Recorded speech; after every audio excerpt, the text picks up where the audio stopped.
আসসালামু আলাইকুম everyone, welcome to my daily blog. কী অবস্থা, কেমন আছেন আপনারা সবাই? সো বাইরের কাজও যেমন ইম্পর্ট্যান্ট, ঘরের কাজও তো ইম্পর্ট্যান্ট। তো ঘরটাকেও ঠিকমতো মেনটেন করতে হবে, বাইরেও মেনটেন করতে হবে। তো ওই দিন আমার একটা হলুদের প্রোগ্রাম ছিল, আর স্টেজটা মাশাআল্লাহ এত সুন্দর লাগতেছিল দেখতে। সো শ্যামলীর ব্রাঞ্চ থেকে আমি একটু ভিডিও ফুটেজ নিয়ে এখন আমি বাসায় যাব। বাসা থেকে আমি একটু আগোড়ায় যাব, কারণ আমার প্রায় মাসিক বাজার অলমোস্ট শেষ। আর মাসে আমরা একটু ভেঙে বাজার করি, কারণ আমরা যেহেতু মানুষ কম, সো আমাদের খুব বেশি কিনলে এটা মনে হয় যে ওয়েস্ট হবে, তো আমরা অল্প অল্প করে কিনি। তো আগোড়ায় গিয়েছিলাম, আগোড়ায় গিয়ে আমার মাসিক অনেক কিছুই লাগবে, লাইক চাল থেকে শুরু করে পোলাওর চাল, খাবারের ভাতের চাল, তারপর গিয়ে আলু, পেঁয়াজ, রসুন, আদা, এরকম অনেক কিছু লাগতো।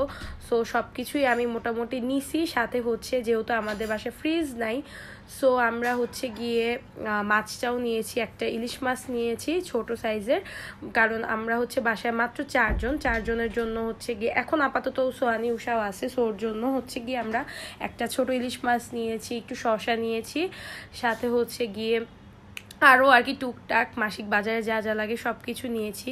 তারপর যেহেতু সোহানি আছে, সোহানি মোটামুটি আমাকে হেল্প করে, তো ওখানে কাটাকাটি করছিল, আর আমি এদিকে গিয়ে ওকে দেখাই দিতেছিলাম যে এইভাবে এইটা কাটলে একটু সুবিধা হয় আর কি।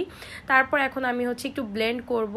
মেইনলি আমি আজকে পোলাও রান্না করব, একটু ডিমের কোরমা করব, ইলিশ মাছ একটু ভাজবো, সাথে গিয়ে ইলিশ মাছ দিয়ে শশার তরকারি রান্না করবে আপনাদের ভাইয়া, বাট ওইটার গিয়ে আমি শুক্রবার দিন খাবো। ও আমাকে মাঝে মাঝেই ওর অফ ডে থাকলে আমাকে অনেক হেল্প করে, ম্যাক্সিমাম টাইম ও আমাকে প্রচুর হেল্প করে।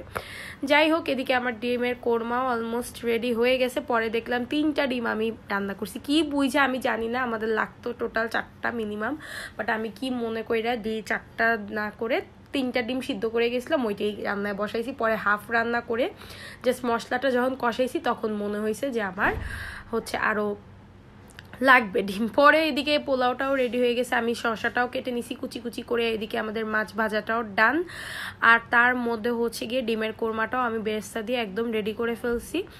এখন এদিকে শসার আর ইলিশের তরকারিটা ঝোল দাও একদম হয়ে গেছে। এখন আমি গিয়ে এটাকে একটু শুকায় নিলেই আমার তরকারিটা হয়ে যাবে। আমার সব কিছু এখন অলমোস্ট রেডি, এখন আমরা খাইতে বসবো। আর আলহামদুলিল্লাহ সব কিছু এত বেশি মজা হয়েছে। এর মধ্যে গিয়ে রাসেলও আমাকে ভিডিও পাঠায় দিল যে হলুদের প্রোগ্রামও জমজমাট চলতেছে, আর আমরাও খাওয়া দাওয়া করে শুয়ে পড়ি। সত্যি কথা বলতে ওই দিন গিয়ে সাউন্ড ছিল, সাথে গিয়ে আরও মাইক্রোফোন, দেন গিয়ে একদম সাউন্ড সেট আপের এভরিথিং, ডিজে সব কিছু ছিল, যার কারণে ওই দিনের ডিটেলসটা জানা দরকার ছিল আর কি। তো ওইদিকে ও যখন শর্ট দিয়ে দেয়, তারপর এটা দেখে আমরাও ঘুমায় যাই, আর রাত জাগি নেই। তো